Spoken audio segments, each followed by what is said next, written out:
In 2021, Hassan Piker. That's very patronizing. Yeah, I am being patronizing. I don't know who the you are, and you're over here chirping all the way from London about Palestine. The biggest political Twitch streamer on the platform, was blowing up in popularity, thanks in large part to his coverage of the 2020 presidential election following his controversial departure from the Young Turks. America deserved 9/11, dude. I'm saying it. At the same time, Ethan Klein. Yay! What? What a nacho gone with extra beef, extra Okay. Host of the biggest live podcast in the United States, was also blowing up in popularity, thanks in large part to Trisha Paytas and the falling out of their friendship, as well as their incredibly popular yet controversial podcast, Frenemies. Ela says, don't talk about me on the podcast. All I said was, you should have the guest. He's like, we can't mention Ela. She doesn't want me to talk about, oh, she's too good for a podcast, even though we were talked about. They never once consulted me at the beginning of the spring. She has a podcast. I brought life to the H3. Given the increased popularity of left-wing politics at the time, after the grand finale ending of the Trump presidency, these two controversial chronically online men decided to team up once and for all to bring to the internet the greatest political podcast of all time, that being the H3 Leftovers podcast. That's right. Years went by, delivering to knowledge-hungry young people the tools they need to build a better future for themselves and their communities. But this all came to a screeching halt when one catastrophic event took place in historic Palestine on October the 7th, sparking hours upon hours of what at first seemed to be productive discussion, but what soon turned into quite childish one-sided debate. If people are mad about that, it's probably because of the timing. There's no timing placed on a group of people's emancipation. There's no, like, Bro, my Their timing matters. It's just this one point I'm trying to make. You can't cheer on Hamas, dude. The flames grew higher and higher, until it was eventually too much for Ethan Klein, causing the Leftovers podcast to fall off the face of the earth with seemingly no announcement. This is what happened to the Leftovers podcast. And this is why the Leftovers podcast will never return.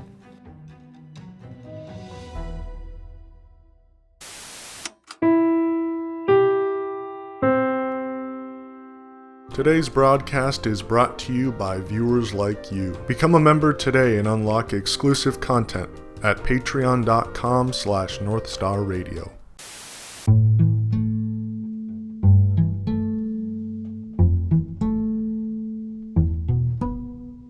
Going back all the way to the beginning of the H3 podcast, politics was always being discussed.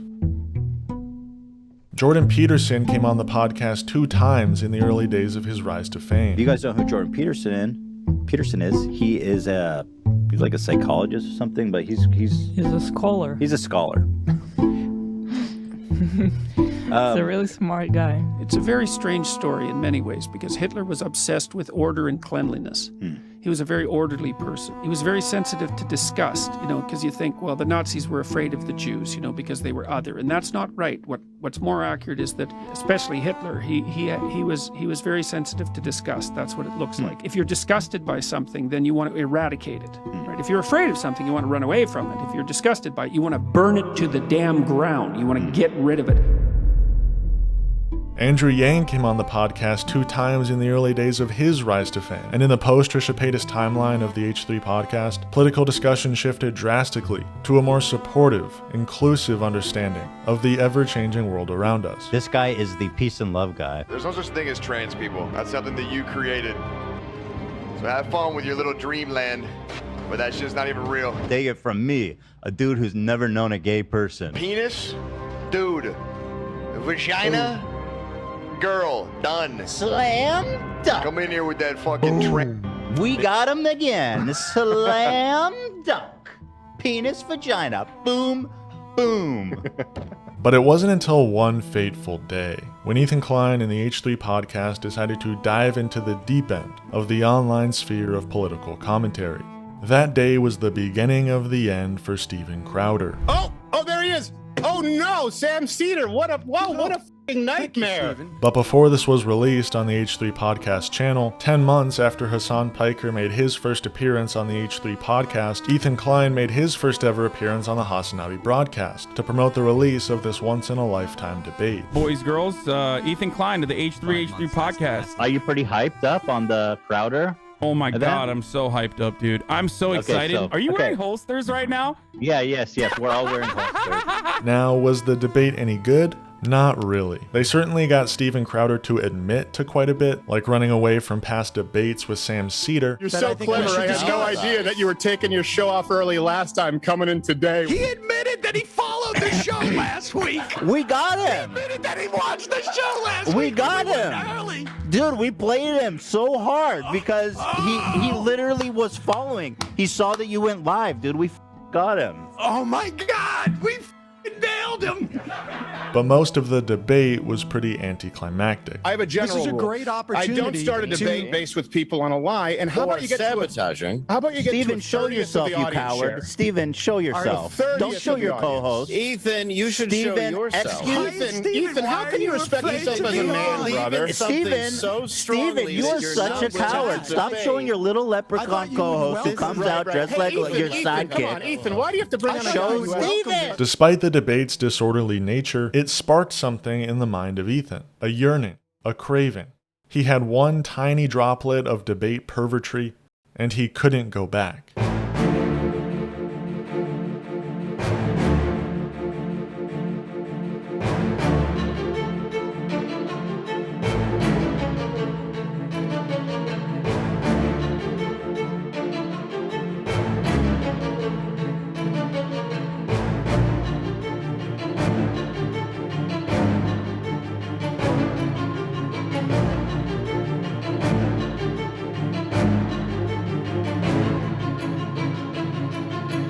Day and night, week after week, Ethan Klein was not only debating the greatest of the great, but was winning in said debate. No, I think it's more so for women pick violent men more than men pick violent women.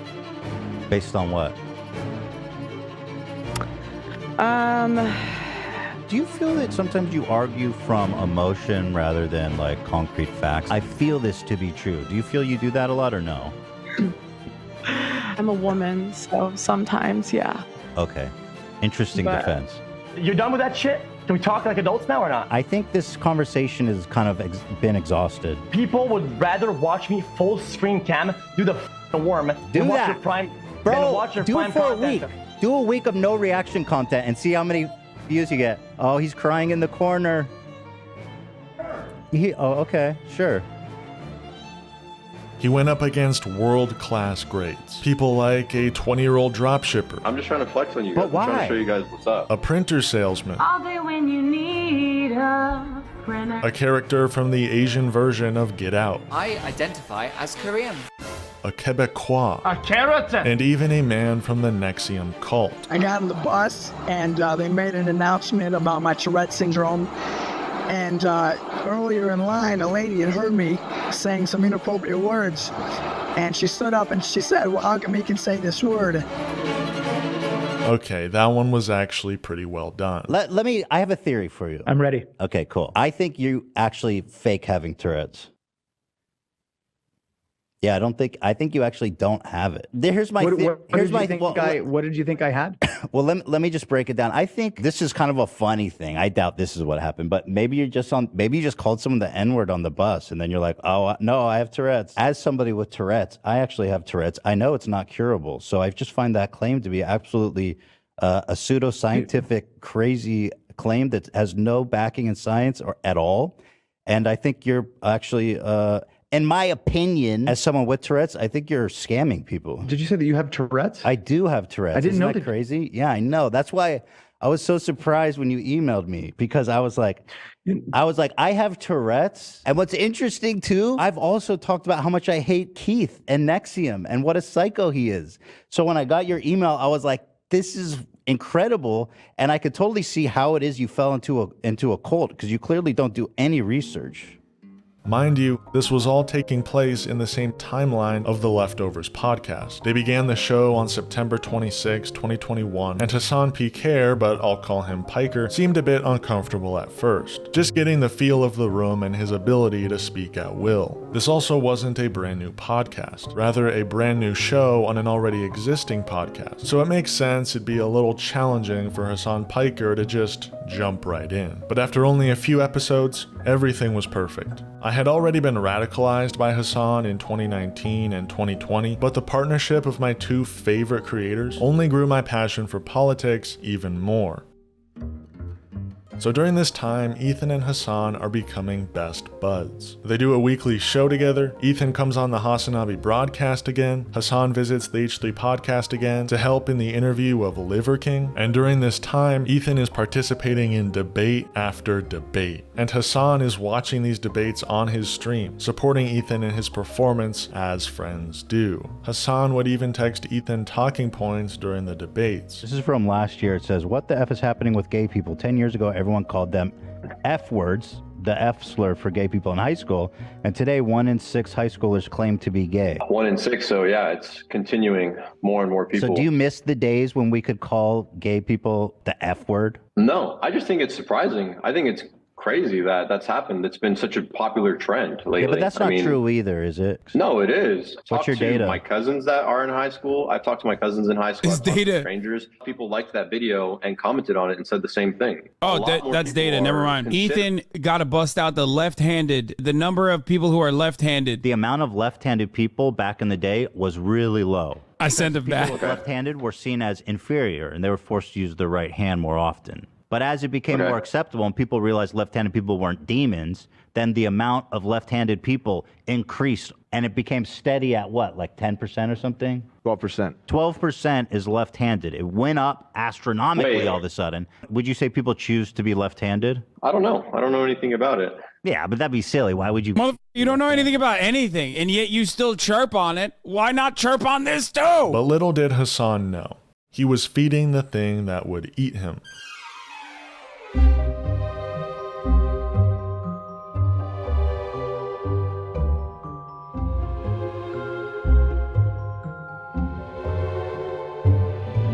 He was flying too close to the debate pervertry's son, and all of a sudden, seemingly out of nowhere, Ethan, sitting there with a very large debate ego, turned around to face towards Hasan and said, "Allow me to debate the master." 2 months before the abrupt ending of the Leftovers podcast, Ethan Klein was having some moral quandaries about his devotion for capitalism, where he enjoyed the freedom that came from capitalism, the ability to succeed from nothing that came from capitalism, but was disheartened by the inequality that capitalism fosters. I know that I'm a capitalist, so I've been trying to think, like, how do you square that with my other, like, socialist ideas? Like, I think the government should have guaranteed jobs for people that want to work, that pay enough for the minimum amount needed to have shelter and food. First of all, I think it's like the natural inclination of some people. Like, I don't think it's even realistic to say, I want to live in like a perfect communistic society, because that just doesn't work. It's antithetical to human nature. But I do think there are good things of capitalism provides, which is, I do think there's a sense of innovation that happens when people are motivated by money and pushed to, do certain ideas. I don't hate the idea of like people who can be successful.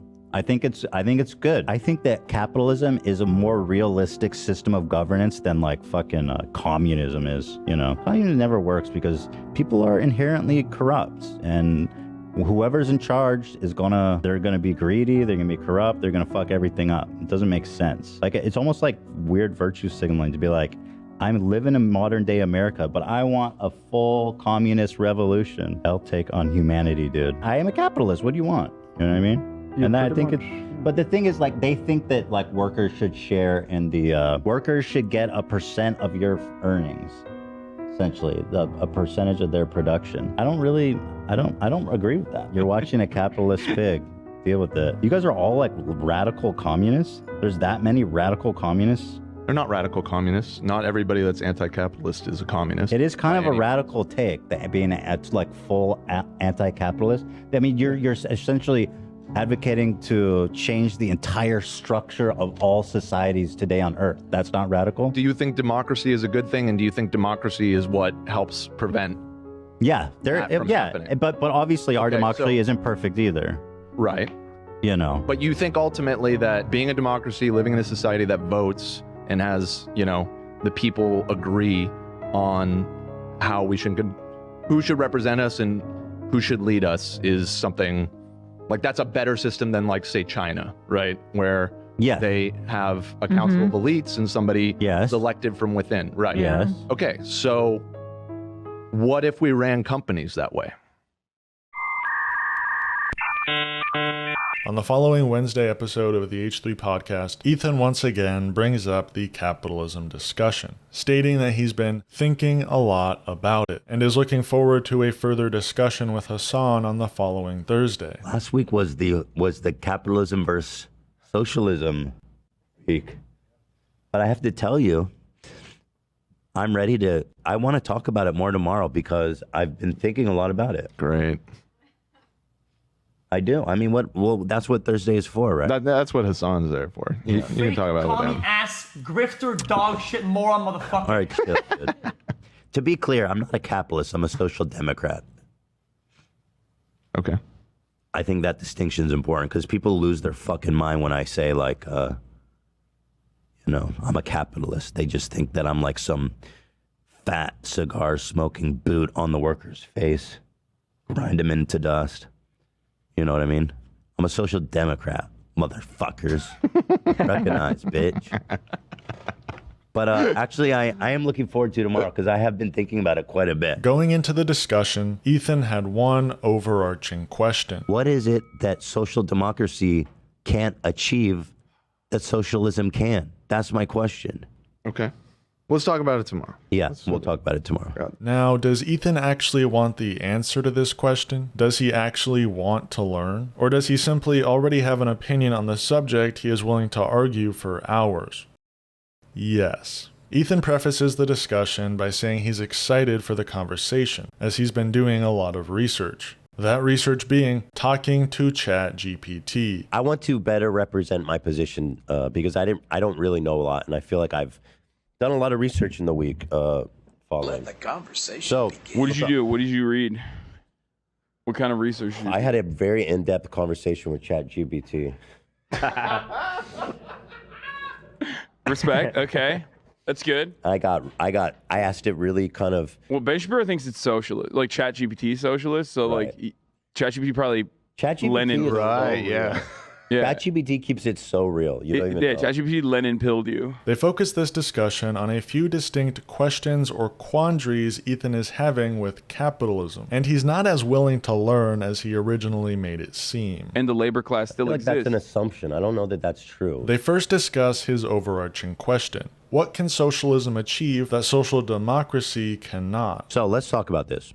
Now, my first question is this. Given that, in a social democracy, we can regulate things like taxes, housing, higher education, sharing jobs, and all this kind of stuff, what are the problems in social democracy that we need socialism to address? So social democracy is still capitalist with serious, severe market regulations, right? Mm-hmm. The issue is twofold. One, social democracies don't address some of the domestic problems because when there's still capital accumulation. So which domestic problems? Domestic problems such as labor issues, homelessness, like there's no way to fully eradicate that because the inherent class contradiction between the owner class and the labor class still exists. That's an assumption. I don't know that that's true. That there's not going to be homelessness in socialism, but there will in social democracy. Well, the idea is that completely abolishing the profit motive in certain commodities like housing,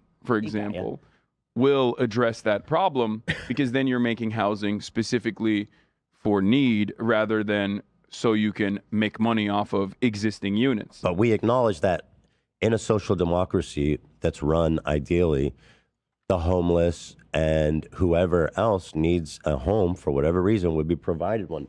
So I don't understand what socialism does better in that case. At the end of the day, these countries, the social democracies that we were talking about, still have a lot of wealthy individuals, a lot of people who are making money off of finance capital and capitalism in general, and their interests are always going to be to further erode the welfare state as best as they possibly can in an effort to claw back all of those areas that they could still technically You're privatize. putting that on them, but that's not, if you have a strong social democracy, that wouldn't be possible. Ethan then asks another question he's quite unwilling to hear the answer to. Are workers still being exploited if all their needs in housing, food, and healthcare are being met? Worker exploitation seems to be at the heart of socialism and communism. Yes. And so I want to ask you this question. If an employee is fairly compensated, and by fairly, I mean factors like work, compensation, they're being paid well beyond the means of living. If they're provided in all those ways that we see as important, is that still exploitation? In the Marxist perspective, under Marxian economics, Marxist theory, exploitation is not a good or bad thing. It is just a thing that happens. Okay. And it goes back to something I've described many, many times over. There are two classes. There is the labor class, the wage laborers, the proletariat, and the bourgeois class, the capital owning class, right? Mm-hmm. And these two classes have two inherently contradictory interests. As someone who worked, you wanted to work the least amount of hours for the most amount of pay. Your boss, on the other hand, wants you to work the most amount of hours for the least amount of pay. This inherent contradiction is at the heart of capitalism and is how commodities are produced under a capitalist mode of production. When you have this imbalance, those who do have capital end up always being able to pay you much less than your actual output. So that is what's happening now. So is it still exploitation of workers if they're fairly provided for?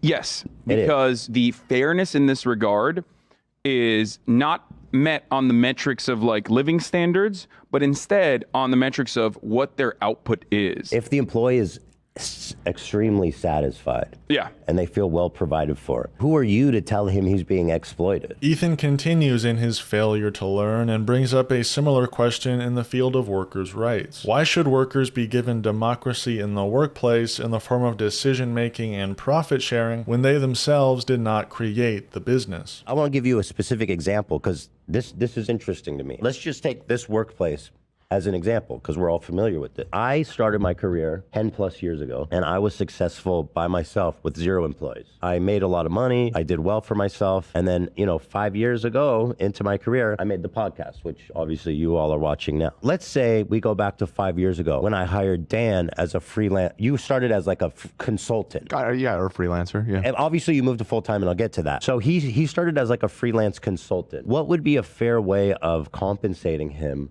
for that? And when Hasan gives him an answer, Ethan no longer wants to talk about it. I just want to know how the socialist workplace works. It seems so nebulous when you talk about it. Why is it? I don't think it's nebulous at all. There's gotta be. Okay, I have a living, breathing, working example of it that I've given you. I know, but there's got to be a constitution that says, outlines, or I don't know, whatever the fuck you want to write, right? There's got to be something, and it says or rule laws that says, this is the minimum that a person should get from the company. Yes. And it should be married to the output. It should be married to the productive forces. It should be married to the output. That should be pegged. We talked about this enough, though. I don't want to bore people. That should be pegged to the performance. And I think that is the best possible way to work. I guess my problem on that is how could you possibly enforce that? No, not even enforce. How could you possibly even analyze that? How much more money are we making because the janitor comes? That's where we go to the Walmart example. That we are already completely aware of that. We have actuaries, we have CPAs that are working in real time, making mathematical equations to figure out exactly what not to pay people technically, and they could be in a total social reorganization of the economy with a socialist dogma. So would work in the opposite direction. Okay, it's kind of like this. Please, let's move to another topic. Okay, I don't want to bore people. All in all, this episode was very entertaining, despite some frustrating moments from Ethan. And it even went an hour longer than usual, given how entertaining and important of a conversation it was. This Leftovers episode was definitely not a contributing factor to the conclusion of the Leftovers podcast, but it definitely was a sneak peek for what's to come. Ethan's debate purgatory ego had reached a point of no return, a final form in which Ethan could not be incorrect. So after a few weeks had passed of some pretty normal episodes of the Leftovers podcast, something catastrophic took place, once again sparking the need for discussion on the Leftovers podcast. This is CNN Breaking News. Hello and welcome. I'm Jim Sciutto in Washington. It is now 4 a.m. in Gaza, where Israel is striking back at Hamas targets after these attacks we saw play out over the last 24 hours. Prime Minister Benjamin Netanyahu says his country is at war. The militant group launched an unprecedented early morning series of attacks on Israel, firing at least 5,000 rockets. Israel says at least 300 Israelis are dead, more than 1,500 wounded. This was not just rocket attacks, though. The terror group overran border crossings, invaded by sea, by air, and by land, taking over entire Israeli communities in the south. We must warn you, many of these images are graphic and frightening. However, leading up to this episode, Ethan has some initial discussion of the October 7 attacks on October 9th. So over the weekend, Hamas, who is the governing, they're organization, but they're also control Gaza Strip. They somehow managed to put together this surprise invasion of into Israel, and it was horrific. So far, at least 700 Israelis, which is nuts. One of the crazy things was there was a nature party, a peace party, they actually call it, ironically, and I guarantee a lot of people there were pro-peace, who are anti Netanyahu and all that kind of stuff. And so yeah, for sure, they were all young.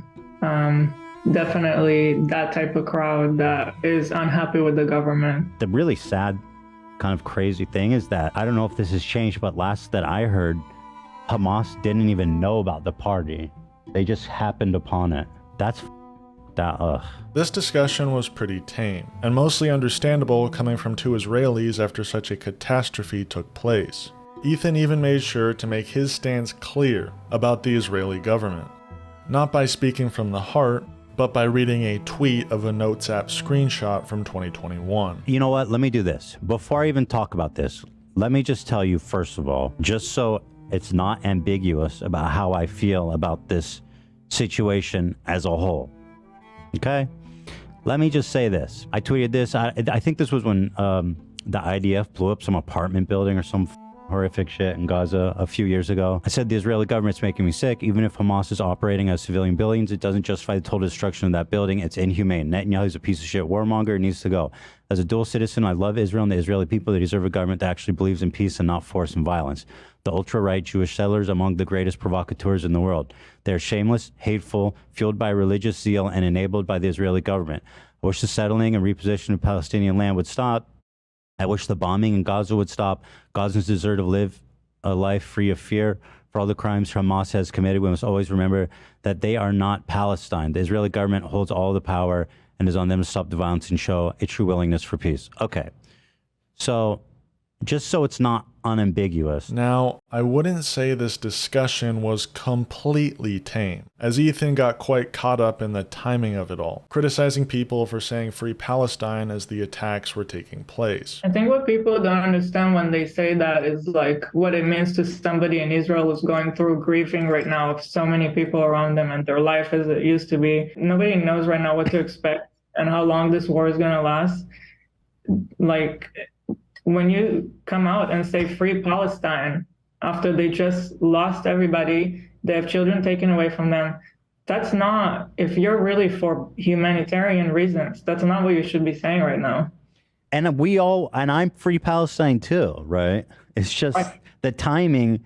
I know what it is. You're saying I support Hamas. I mean, that's what you're saying. Maybe not even intentionally, But it might not be intentionally, but that is what it means. Now, as I've explained in a previous video, the news break was quite vague at the time. So much of the breaking news was focused on the destruction of the Gaza wall and the escape of Gazans, not the mass atrocities. So hearing the great news of Gazan freedom, I and many others were quick to say, Free Palestine. But for the most part, this reaction from two Israelis was understandable. For the most part. Ethan, please learn more about this. Shut the up. What was not so understandable was Ethan's reaction and commentary in the following H3 podcast episode, where for whatever reason, Ethan decided to pick a fight with a Muslim woman who happened to be one of Hassan's mods, a Lebanese Twitch streamer by the name Frogan. I don't know if this is I guess this is turning into a drama that I can talk about. Is that this girl Frogan? Frogan. Oh, Frogan? Mm-hmm. That's what I'm saying. I don't even know how to say her name. I just followed her because there was a lot of mutuals that were following her, and she seemed like a nice person, so that's why I followed her. She was a mod for Hassan, and me and Lena are friends with her as well. Okay. Yeah. I just quietly unfollowed her, okay? I didn't like the tweets she was making. I thought they were, leaning too much towards pro-Hamas, and I just didn't like it. I didn't want to see it. And so I quietly unfollowed her. I didn't make a big deal. I didn't say anything. But, she got to turn it into this whole big thing that turns into a drama that's now being posted all over the internet. I'm sorry. It's a Twitter follow. It's not that serious, okay? First of all, and foremost, that face when one of your favorite content creators unfollows you for being pro-Palestine. First of all, the framing of that is f***ed up, okay? Let's not even go there. You don't even know why I unfollowed you. You don't know, you don't have no information. We've never even talked. You said Ethan Klein unfollowed Frogan. Ethan Prob was like, this damn Arab supports Hamas. That's not funny. That's not funny at all. The whole framing of this is really cruel. Ethan, I'll support the IDF, refollow me. I don't support the IDF either. It's not funny. The reason I unfollowed her, because apparently she wants to know, is because of this tweet specifically and a few others, but this is the one that I was like, I don't want to see this anymore. She said, leftists preach and foam at the mouth at the thought of a revolution happening in America. But as soon as it happens in the Middle East, what they're doing is wrong. She's implying that what Hamas is doing is right. I mean, she's basically all but saying it. She's saying, as soon as a revolution happens in the Middle East, then all of a sudden what they're doing is wrong. She's saying, in her opinion, that what they're doing is right because it's a revolution. Ethan once again speaks from the heart, saying, this was the last time I spoke about Israel, before once again bringing up his 2-year-old Notes app screenshot. She says, I've only ever heard you talk about me supporting Palestine. Are you dumb? How dare you even say that, you bag? Did you think about this before you wrote it? Shame on you. How dare you defend what you said? And to even come for me as if I don't support Palestinians. This is the last time I ever spoke on Israel. The Israel government is making me sick. Even if Hamas is operating out of civilian buildings, it doesn't justify the total destruction of that building. It's inhumane. Netanyahu's a piece of shit warmonger and needs to go. As a dual citizen, I love Israel and the Israeli people. They deserve a government that actually believes in peace and not force and violence. The ultra-right Jewish settlers are among the greatest provocateurs in the world. They're shameless, hateful, fueled by religious zeal, and enabled by the Israeli government. I wish the settling and repossession of Palestinian land would stop. I wish the bombing in Gaza would stop. Gazans deserve to live in a life free of fear. And for all the crimes Hamas has committed, we must always remember that they are not Palestine, which somehow you don't seem to understand either. The Israeli government holds all of the power, and it's on them to stop the violence and show a true willingness to peace. That's the last time I talked about Israel. Do you want to keep saying this shit about me, or do you want to apologize? Because it sounds to me like you want to double down. You said Hamas was their prison guards. Kids, you psycho. They're children with a machine. Dude, that's the prison guard you're talking about? And then you can't possibly understand why Israelis who are dead wrong are being like, oh, we need to retaliate. They're dead wrong. But you don't understand why they would think that. Again, because I have to emphasize, because people don't listen to what I say. I mean, I said it so many times, and yet she still acts like I haven't said it. It's astonishing, frankly. It's astonishing.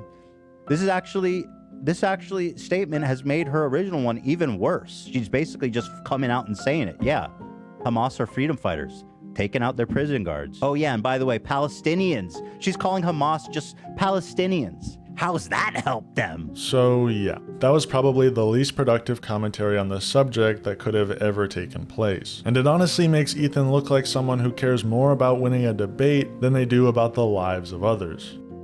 Mind you, while all of this coverage was taking place on the H3 podcast, Hassan Piker was also covering news out of Palestine.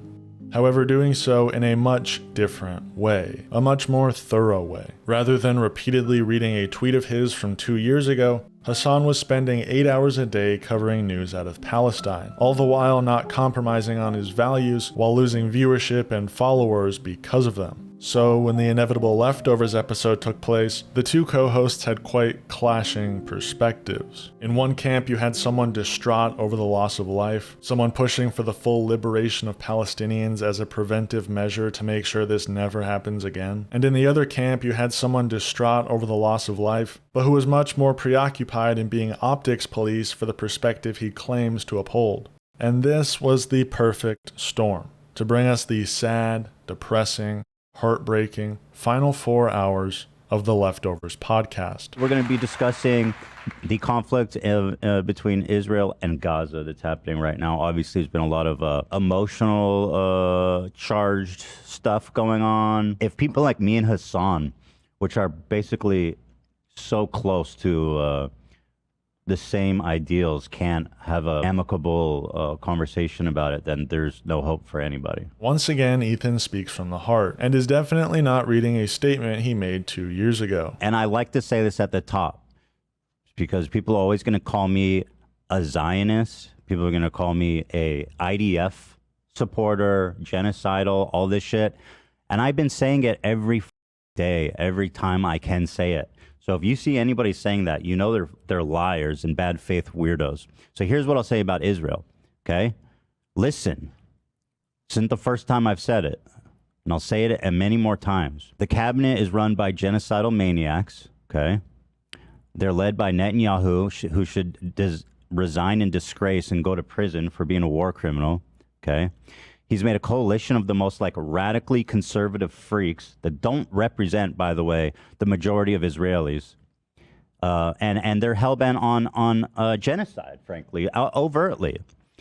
They've committed tons of war crimes in Gaza, including the of children, obviously, because Gaza is one of the most densely populated places in the world. 50% of the residents are under 18. So when you bomb a building, the chances that you're children is pretty much 100%. Hasan Piker starts the show with a pretty unique perspective on the events of October 7th, at least when compared to opinions typically expressed on the H3 podcast. I think Edward Said said it best, that it's not even necessarily about designification of Israel. It's about maintaining peace so that everyone has a right to return and be able to live comfortably in their own homes. This area of historic Palestine did have Jews, Christians, and Muslims living side by side before the 1948 Nakba and before the British occupation. There was a time where there was peaceful coexistence. Hasan explains how both sides have the same goal, peace. But peace is impossible to foster with the current design of the State of Israel. What you just described, especially in the West Bank, which is settler terrorism, at least according to international law, and it's fully understood to be an illegal occupation, demands constant military support, because you cannot, over the course of 75 years, build settlements and act like you are turning a blind eye to it, maybe sometimes halt it, maybe sometimes continue those operations of building said settlements, bulldoze homes, build roads that specifically partition off areas where Palestinians are supposed to be living on their own land in the two-state solution that has been reaffirmed time and time again. You can't have that be your peaceful coexistence project and not recognize that of course Palestinians see that and think, okay, well, what the fuck are we supposed to do? There's no Hamas in the West Bank, and yet the Palestinian Authority is collaborating with Israeli security operations, giving up 14-year-olds that were throwing rocks and shit like that. While they're losing their land, they're losing their homes. The area, according to B'Tselem, which is an Israeli organization, the area of West Bank of all of the agricultural land and all of the partitioned off lands that have been expanded into through settler, which is completely illegal, went from like 10% in 1967 to more than 75%. The areas that are partitioned off also have no contiguity, which means that, like, if you are Palestinian living in your own home in the West Bank, in order to get to your uncle's house, for example, you have to go through a multitude of IDF checkpoints. There are 2 separate license plates given to Palestinians living in the West Bank versus Israelis living in the West Bank. Violence is a necessity in the maintenance of such a structure, which now many NGOs and even former officials, former Israeli officials, are considering is an apartheid. And it has been for some time now. Of course, that violence is going to, that Palestinians endure on a daily basis is going to create more reactionary forces within it. More reactionary forces are going to be seen as the emancipatory forces when an irredentist power or an imperialist power goes and tries to seize land that it does not own. This is the second part of the brutality of the occupation that has made it seem as though Palestinians have no choice, that has created no opportunities for them, that has led to Hamas being able to seize more and more power after being democratically elected one time in 2006, pretty much. And then Ethan once again brings up optics, making it seem as though the reason Israel is so far right is because Israelis see tweets from angry Zoomers and think of the outside world as something scary, something that is always trying to attack them. So when Israelis see a ton of leftists talking about, go Hamas, cheering on Hamas, or saying like super hyperbolic shit about like civilians are all settlers, or saying shit like, listen, it's a revolution. What do you expect? Like, what is a revolution supposed to look like? Or whatever of all of these qualifiers, basically, that people want to make. The Israelis see that and they say, oh, these people just hate us. They just want to kill everybody. That's why we're going to vote for these bags. So many people in Israel just feel like it's an existential threat. It's just this, everybody wants us. That's how we grow up. I grew up like that. All of our borders, they all want us.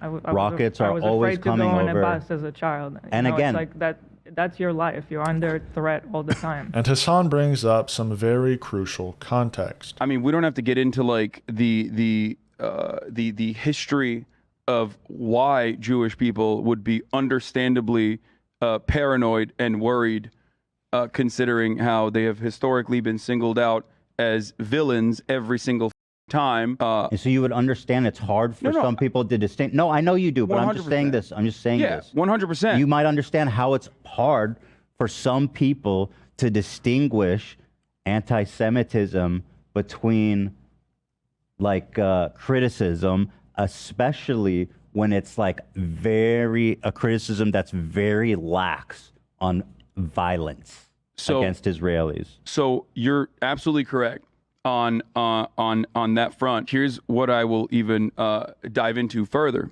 and this is something I talked about on my stream as well. The paranoia now that manifests inside of Israel, as far as I understand, like I don't live in Israel. I've never been to Israel. At least from everything that I have read on not just Israel but also apartheid South Africa and the Algerian anti-colonial action against the French. The paranoia manifests and becomes a part of your identity because of the violence that is a necessity for the maintenance of apartheid. But Ethan doesn't quite get it. Look, Israel was under threat before all this shit happened. I mean, what's up?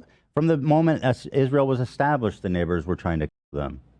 Well, I mean, I don't know if we agree on that. Really? I will say that I think that Nakba was an unjustifiable act of violence that was the formation of the state. Now, you can say every state is formed through an act of violence. All enclosures are defended through acts of violence, certainly.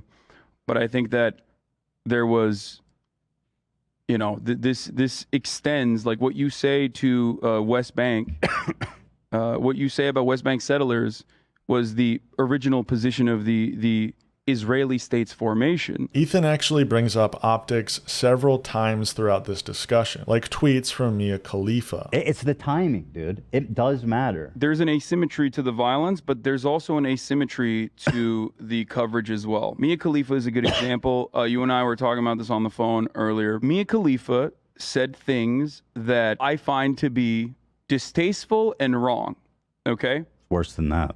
I think it was distasteful and wrong. I think it was callous. However, the reaction to Mia Khalifa has never ever occurred on the other side. You're right. When Israel is engaging in bombing campaigns. And like you said, the horrific images that you saw, Palestinian fathers holding their daughters, there is no equivalence. I think a lot of people who have been advocates for Palestinians for many, many years, especially if they're Muslim, know this reality, that you have to be incredibly careful all the time with your rhetoric, and that even in an emotional moment, you can never never say something that will be misconstrued.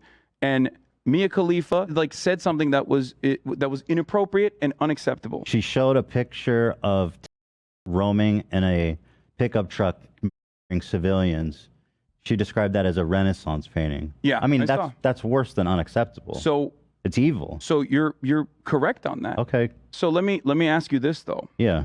When Lindsey Graham goes on and says this is a religious war and we must ethnically cleanse, we must wipe our enemies, should get the same coverage. No, I know, but it doesn't, Ethan. That's the point. I Marco understand. Rubio, Marco Rubio's call for ethnic cleansing. These are people in positions of power. These are people who are literally facilitating in the bloodshed. These are people who actually are engaging in the continuation. These are not former stars who were Christian Lebanese who.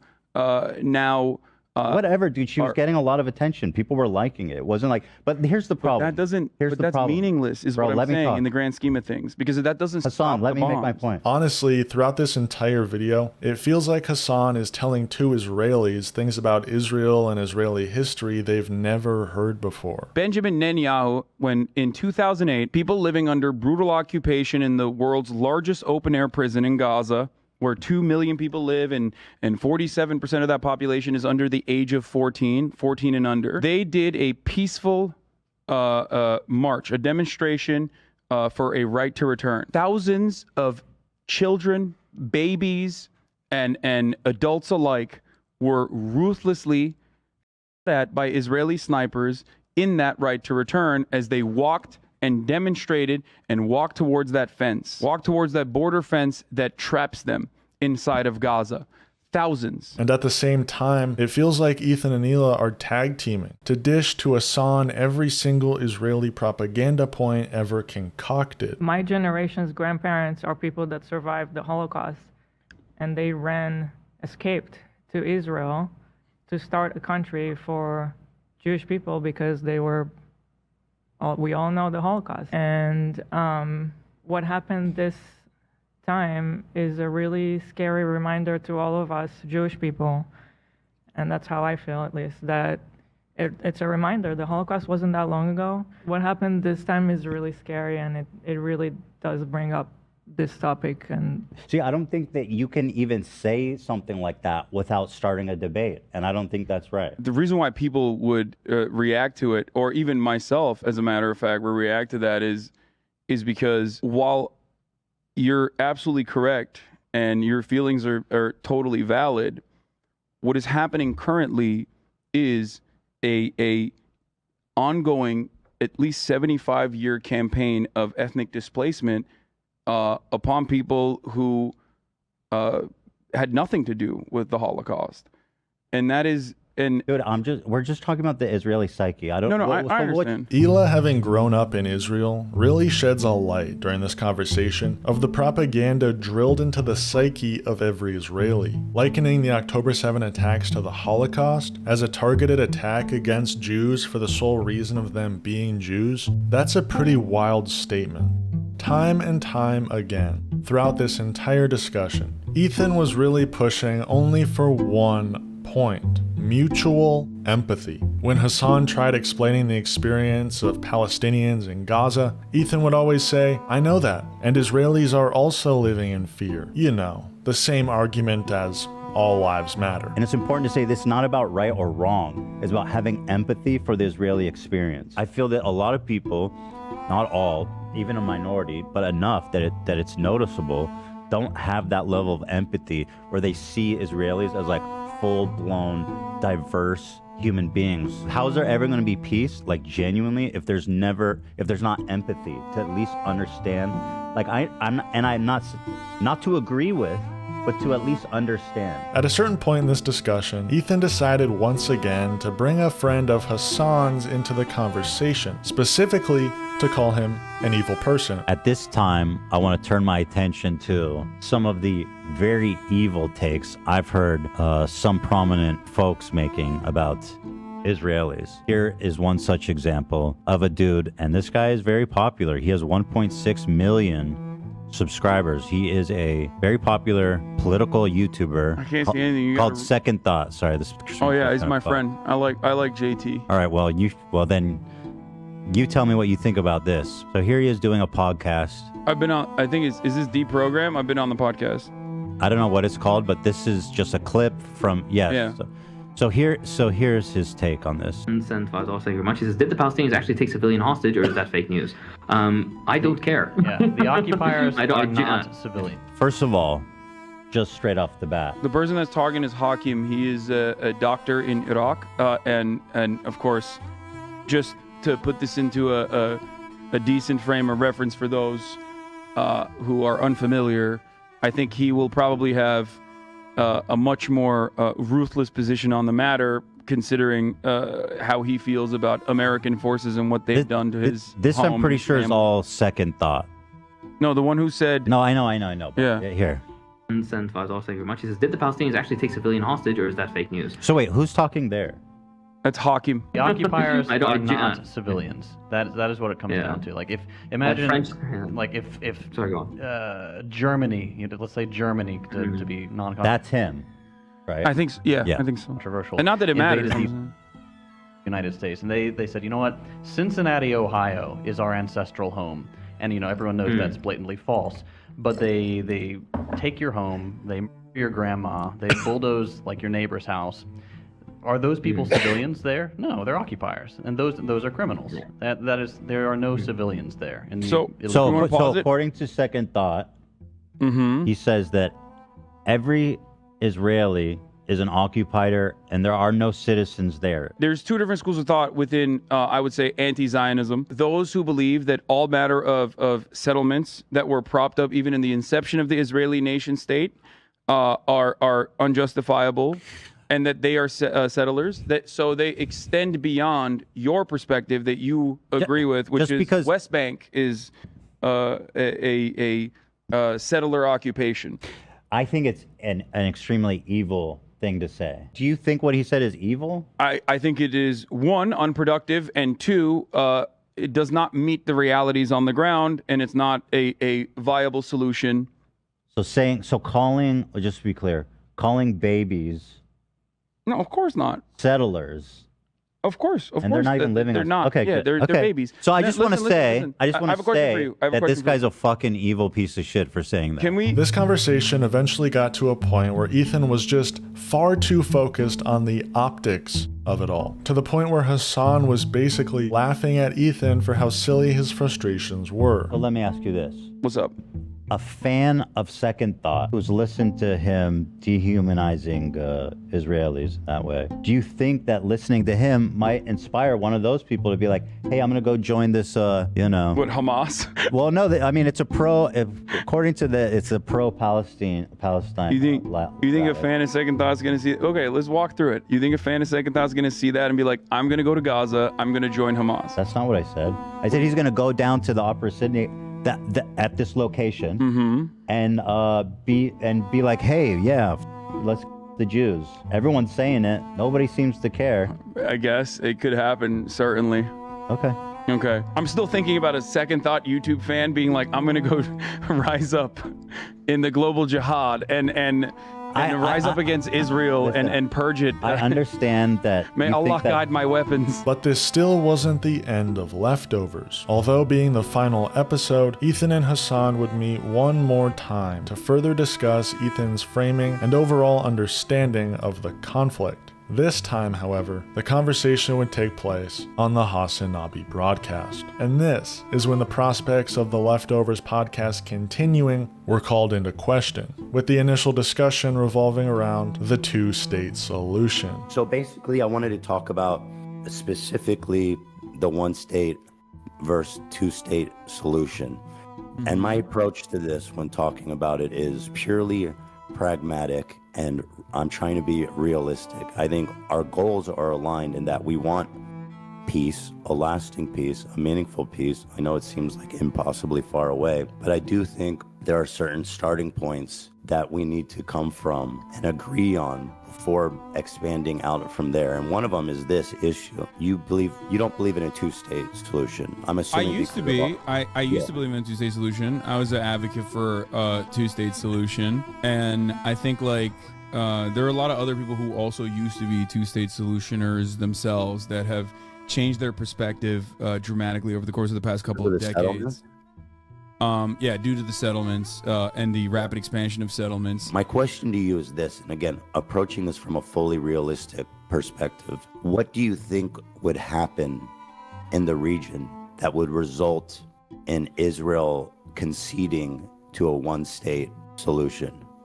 Oh, that's a great question. I think one of the greatest things that could happen in a one-state solution is that you completely limit, obviously we're talking about like a hypothetical future that is like very far away, but you completely limit Iran's power and exertion of influence over militant factions that are being currently used as a destabilizing force against Israel. The other states are not all that important, with the only reason why I talk about Iran is because Iran is the only regional actor that is like genuinely anti-Israel.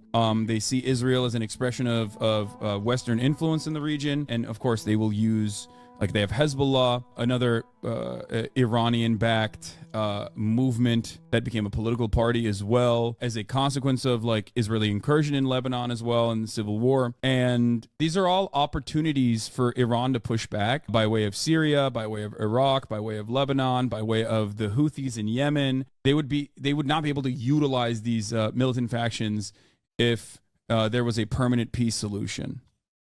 So I guess I'll ask the question again, because I'm not sure if it was answered directly. But once again, what Ethan is really hung up on is optics. The optics of expressions used by supporters of the Free Palestine movement. Mainly, from the river to the sea, Palestine will be free. You were talking about from the river to the sea, Palestine will be free. And so like at worst, the worst interpretation of that would be like someone like Hamas or Hezbollah or like terrorist organizations who are like, yeah, we want to actually kill everybody there.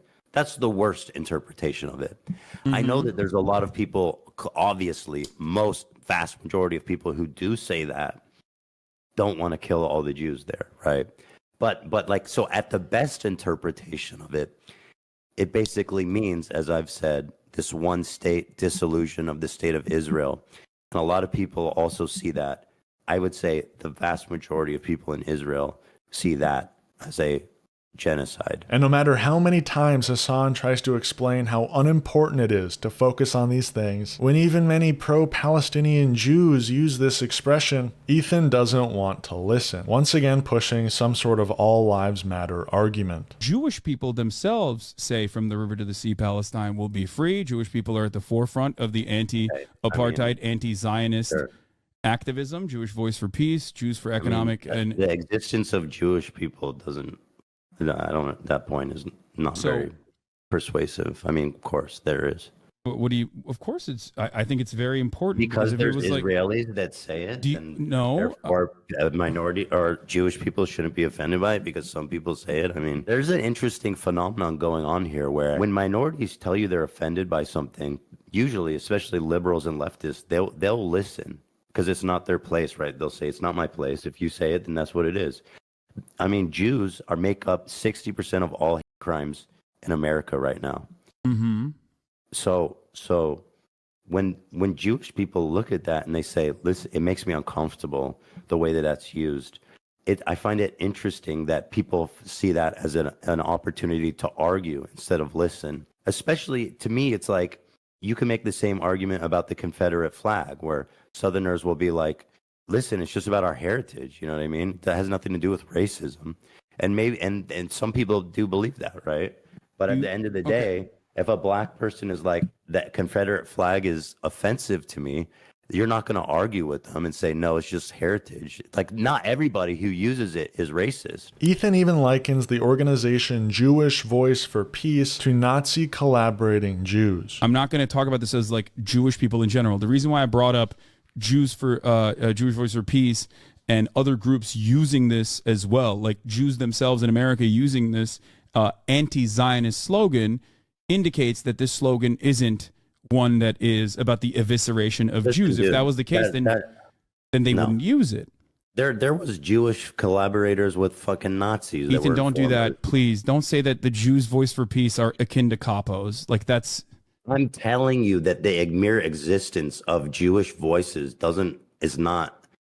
it's not a leg to stand on. I don't understand that. Hasan is trying to do all he can to protect Ethan's image in this moment. Hasan is well aware that by Ethan saying these things, he's putting himself into a group he has no reason to associate himself with. He is begging Ethan to understand this for the benefit of his own public image. But for whatever reason, Ethan continues to push these dangerous beliefs. It's like you're tokenizing a few Israelis. It seems silly. You're like, here, check out my Israeli. He says it. That's not. Then I don't find it a good point. This conversation was really the straw that broke the camel's back. And in a following members-only live stream, Ethan made it quite clear that leftovers will not be returning, as the discourse and criticism he's receiving for his coverage is all too much for Ethan Klein. People are saying rip leftovers. Yeah, probably. And shortly after Ethan made that statement, Hasan Piker on his own Twitch stream described Ethan Klein as his former co-host. But this still wasn't the end of leftovers. Ethan made it clear that leftovers was over, but with a chance of it returning in the future, given the fact that the 2024 presidential election would soon be underway. I need to look after myself at a certain point. You know, it's my life. To a certain point, it stopped becoming a show to an extent, or at least just, the very end of it. And, it's my life. So I have to protect the sanctity of that. That's why I'm probably going to not do it anymore. Yeah, it sucks that we're going to miss the 2024 election. Maybe we'll come back for it. I don't know. But nearly 10 months later, it has yet to return. And this is why.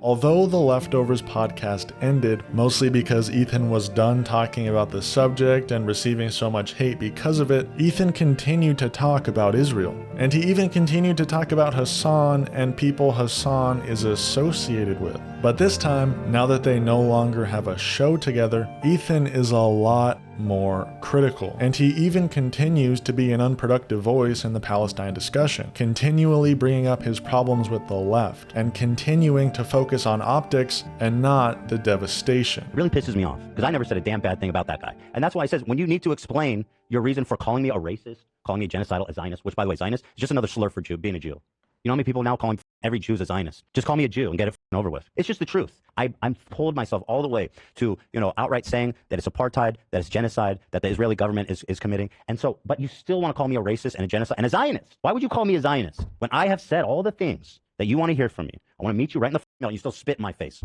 So give me a break. Who's the problem? Scumbag. Scumbag. I'm going to say this because it pissed me the off. And being an anti openly and proudly is now likes on Twitter.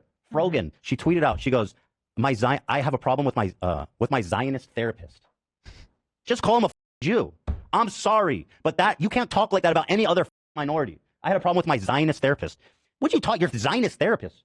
Did you get those level of details from them? You had an in-depth conversation about the politics of Zionism with your therapist? No, I know what you mean. You mean Jew. But really, the true reason that Leftovers has not returned in the past 10 months and will never be seen again is because Ethan Klein, a man once buddy-buddy with anti-social justice warrior opinions and creators online, pushing the same rhetoric himself, but later cleansed of those opinions, becoming a self-described social democrat supportive of progressive social and economic policy, he has recently once again become buddy-buddy with those on the right. The same people he spent day after day mocking, criticizing on his own show, are now people he is willing to once again open up to and accept. He's recently become one of my best friends. Your best friend?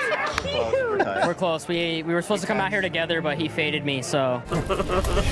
Like, you guys want to see the real areas of Israel and the conflicts, so we're here. Like, it's safe, but things can also go dangerous. So we're going to be in Palestine right now? Basically, we're in a tunnel. Above us is Palestine. We're heading to one of the most tense areas in the country. They're taking us right into the heat of it, man. So look, there's a guy fucking hiding behind a fucking thing, too. Oh, we're done, bro. I mean, I've seen his content, to be honest.